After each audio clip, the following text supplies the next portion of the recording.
শখ করে ছেলেকে বিয়ে দিয়ে আনছিলাম। বিয়ের 10 দিন যেতে না যেতে দেখি ছেলে আমার আগের মতো নাই। আমার বয়স 60 চলছে। আমি সরকারি চাকরিজীবী ছিলাম। যে ছেলে অফিস থেকে এসে আমাকে খুঁজতো, ওই ছেলে এখন মায়ের খোঁজ না নিয়ে আগে বউকে খোঁজে। সারাক্ষণ বউয়ের সাথে সময় কাটায়। অফিস থেকে এসে বউয়ের মুখে তুলে খাইয়ে দেয়, কিন্তু মা খাইছে কিনা তা আর খোঁজ নেয় না। ছেলে আমার রেস্টুরেন্টে খেতে গেলে মা এবং বোনকে নিয়ে যেত, কিন্তু আমার সেই ছেলে মা বোনকে নিয়ে যাওয়া তো দূরের কথা, বউকে নিয়ে ঘুরতে গেলে মায়ের থেকে সামান্য অনুমতিটুকুও নেয় না। বিয়ের 1 মাস পর বউকে নিয়ে হানিমুনে গেল, কিন্তু আমার সামান্য অনুমতিটুকু নেয়নি। ছেলেকে তো আমি পেটে ধরেছি, তাই না? ছেলের ভালো মন্দ নিশ্চয়ই বউয়ের থেকে আমি একটু ভালো বুঝি, কিন্তু না, বউ এখন ভালোই বোঝে সব কিছু। এখন বউয়ের কথায় আমার ছেলে ওঠে আর বসে, বউয়ের কথায় মা বোনকে অপমান করে। আমার ছেলে আগে কখনো বেগুন খেত না, বেগুন রান্না করলে রাগ করে ভাত খেত না। এখন বউ বেগুন পছন্দ করে বলে ছেলে আমার বেগুন খায়। একদিন বউ বেগুন ভাজি করছে, আমি বললাম বৌমা রাত বেগুন খায় না। সে বলল খাবে। আমি বললাম খাবে না, দেখো রাগ করবে, কিন্তু না, দেখলাম ছেলে বেগুন খেলোই তো খেলো, আরও ছেলের বউকে কত প্রশংসা করলো।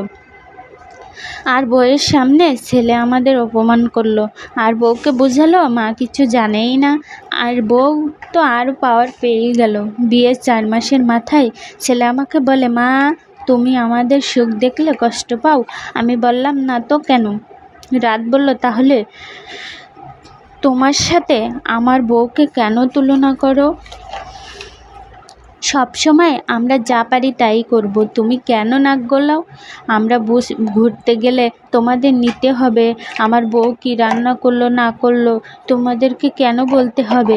আমার বউয়ের জন্য নতুন গিফট আনলে কেন তোমাদের কৈফিয়ত দিতে হবে? তুমিও তো বাবার সাথে সংসার করে এসেছো। কই, দাদি তো কখনো এসব কথা বলতো না, এগুলা করতে দেখিনি। দাদি করলে তুমি এগুলা মেনে নিতে না। আমার বউ তো কিছুই বলে না, সব কিছু মুখ বুজে সহ্য করে নেয়। তাহলে আমার বউকে প্রতিদিন কথা শোনাও। সাথে সেদিন আমিও ছেলেকে শুনিয়ে দিলাম, প্রতিদিন বউকে নিয়ে ঘুরতে যাস, আমাদের তো মন চাই ঘুরতে।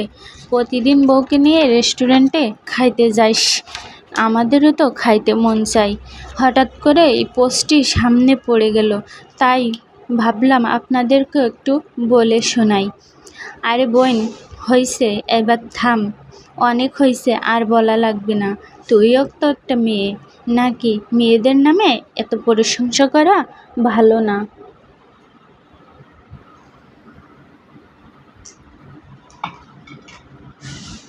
আমার হাজব্যান্ড একটা মেয়েকে অনেক বেশি ভালোবাসতো, মেয়েটাও আমার হাজব্যান্ডকে অনেক বেশি ভালোবাসতো। মেয়েটা দেখতে অনেক সুন্দর ছিল। মেয়েটার বাড়ি ছিল আমার হাজব্যান্ডের বাড়ির পাশে। আমার হাজব্যান্ড একটা সরকারি চাকরি করত।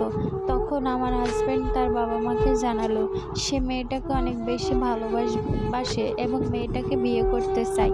তখন আমার শ্বশুর শাশুড়ি এটা মেনে নিতে চায়নি যে আমার ছেলে সরকারি চাকরি করে, আর সে মেয়ের বাবা মারা অনেক গরিব ছিল, আর্থিক অবস্থা অতটা ভালো ছিল না। তাই আমার শ্বশুর শাশুড়ি সেটা মেনে নিতে চায়নি। তখন তারা ভাবলো হয়তো ছেলেকে বিয়ে করালে সব ঠিক হয়ে যাবে। তখন তারা আমাকে দেখতে গেল। আমাকে দেখার পরে তাদের অনেক পছন্দ হয়ে গেছে। তখন তারা সিদ্ধান্ত নিল যে এই মেয়েকে আমার ছেলের ঘরে বউ করে নিয়ে যাবে। তখন তারা আমার বাবা মাকে বলল যে বিয়ের দিন তারিখ ঠিক করতে। আমার বাবা মাও ভাবলো যে ছেলে যেহেতু দেখতে সুন্দর এবং সরকারি চাকরি করে, সেহেতু বিয়েটা এখানে দেওয়া যাক। তো আমাদের বিয়েটা অবশেষে হয়েই গেল। আমি শ্বশুর বাড়ি গেছিলাম নতুন। আমার হাজব্যান্ড তখন ঘরে আসে নাই, সারাটা রাত সে বাইরে কাটাইয়ে দিল এবং সে অনেক কষ্ট ভোগ করতেছে। আমি হঠাৎ করে জানলা দিয়ে তাকিয়ে দেখি আমার হাজব্যান্ড বাইরে দাঁড়িয়ে আছে, দাঁড়িয়ে ফোনে যেন কার সাথে কথা বলে এবং অনেক কান্না করে। আমি দূর থেকে যেটুকু বুঝতে পারলাম, পরে আমার হাজব্যান্ড দেখলাম চোখ মুছতে ঘরে আসলো।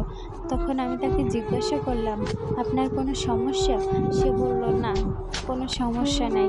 তখন আমি তার কাছে আবারও জিজ্ঞাসা করলাম, সমস্যা থাকলে বলতে পারো, আমি তোমার কোনো সমস্যা করব না। তখন সে আমার দিকে তাকিয়ে দু চোখ জুড়ে পানি বেয়ে পড়লো আর বলল, আমি আমার একটা মেয়েকে অনেক বেশি ভালোবাসতাম। তো আমি বললাম, তাহলে তাকে বিয়ে করনি কেন? সেও আমাকে উত্তরে বলল, আমার বাবা মা মেনে নেয়নি। আমার বাবা মার কথার অবদ্ধ আমি কখনো হইনি, এ কারণে আমিও এই বিয়ের ক্ষেত্রে অবদ্ধটা হতে পারলাম না। তখন আমি ভাবলাম, তাহলে আমি চলে যাই, তুমি মেয়েটাকে নিয়ে সংসার করো, মেয়েটাকে বিয়ে করো। সে আমাকে আরও বলল, মেয়েটাকে বিয়ে হয়ে গেছে, তার চোখ দিয়ে অঝরে পানি ঝরছে। সে বলছে, মেয়েটাকে বিয়ে হয়ে গেছে, আমার জন্য মেয়েটা অনেক কান্না করছে। তো মেয়েটা তার ফ্যামিলিতেও জানিয়েছিল আমার কথা, যে আমাকে সে অনেক বেশি ভালোবাসে, এই কারণে তার বাবা মা তাকে জোর করে বিয়ে দিয়ে দিয়েছে। তখন আমি বললাম, তো এখন কি করতে চাও তুমি? আমি থাকবো না, আমি চলে যাব। যেহেতু তোমার কাছে আমি কখনো আশ্রয় পাইনি, স্বামী হিসাবে তোমার কাছে কখনো মর্যাদা পাইনি, তো আমাকে এখানে থেকে কোনো লাভ নেই। সে তখন আমাকে বলল, না, আমি তোমাকে নিয়ে সংসার করতে চাই। যাকে জীবনে পাইনি, যাকে ভাগ্যে আল্লাহ লিখিনি, তাকে কীভাবে। যেদিন আমাদের বিয়ে হয়েছিল ওই দিন রাতে আমি আমার স্বামীকে বলে দিয়েছিলাম যে আমি অন্য কাউকে ভালোবাসি। সে কথা শোনার পর সোফায় চুপ করে বসে পড়ছিল, একটিবারও আমার পাশে এসে বসেনি। সে আমাকে কিছু জিজ্ঞাসাও করেনি, তবে কেন আমি তার ঘরের বউ হয়ে আসলাম। আমি আবারও বলছিলাম, ঘুমের মাঝেও আমাকে টাচ করার চেষ্টা করবে না। উনি মনে হয় কথাটিতে রেগে যান। উনি উঠে এসে আমার সামনে দাঁড়ান, ওনার চোখ দুটি লাল হয়ে আছে। আমি ভয় পেয়ে যাই। হঠাৎ উনি বিছানায় দুই হাঁটু লাগিয়ে বলছেন, ওই, আপনি কি মনে করেছেন আমাকে কি মাতাল অভদ্র মনে হয়? আমি কি পশু যে আপনার উপরে নির্যাতন করব? তারপর আরও কিছু কথা শুনিয়ে দিয়ে চোখ মুছতে মুছতে ঘর থেকে বের হয়ে যায়। আমি বিছানা ছেড়ে উঠে গিয়ে জানলা দিয়ে বাইরের দিকে তাকিয়ে দেখি উনি নীরবে বসে আছেন আর একটু পর পর চোখ মুছতে ব্যস্ত। বিয়ে ঠিক হওয়ার পরে ভাবির মুখে শুনছিলাম, ছেলেটি অনেক ভালো, দেখো তোমাকে অনেক ভালোবাসবে, আগলে রাখবে, তুমি অনেক সুখে থাকবে। তখন ভাবির কথাটা গুরুত্ব দেয়নি, কিন্তু যখন ওনাকে কাঁদতে দেখতে তখন ভাবলাম, একটা ছেলে মানুষ এভাবে কাঁদতে পারে না। আর কখন কাঁদে একটা ছেলে মেয়ে? যখন তার ভালোবাসার মানুষটি তাকে ছেড়ে চলে যায়, অথবা ভালোবাসার মানুষটি তাকে কষ্ট দেয়। যতটুকু জানতাম বিয়েটা ওর মায়ের পছন্দেই হয়েছে, আর আমাকে যে উনি পছন্দ করে না সেটা যদি ওনার মা জানতে পারে তাহলে হয়তো অনেক কষ্ট পাবে। ওনার মা অনেক অসুস্থ, তাই সে আমাকে বারবার বলতো, তুমি আমাকে ভালো নাও বাসতে পারো, কিন্তু আমার মা যতদিন বেঁচে থাকবে ততদিন তুমি আমাকে ভালোবাসার নাটক করো। এ কথা শোনার পর আমার অনেকটা কষ্ট লাগছিল। ভাবলাম, মানুষটা কত ভালো, আমি তাকে অনেক কষ্ট দিয়ে ফেলছি। তখন আমি আস্তে আস্তে বুঝতে শুরু করলাম। একদিন রাতে আমি আমার বয়ফ্রেন্ডের সাথে কথা বলছিলাম, উনি দেখি তাড়াতাড়ি ঘরের ভিতর চলে আসছে। আমি যে ফোনটা রেখে দেব, রাখা পর্যন্ত এই সময়টুকু সে দেয়নি। সে দ্রুত ঘরের ভিতর এসে আমার হাতের থেকে ফোনটা নিয়ে নেয়। ফোনটা নিয়ে দেখে আমি আমার বয়ফ্রেন্ডের সাথে কথা বলছি। উনি রাগে ফোনটা ফেলে দেয় আর বলে, আমাকে যদি পছন্দ নাই হবে তখন বিয়ে করছিল কেন?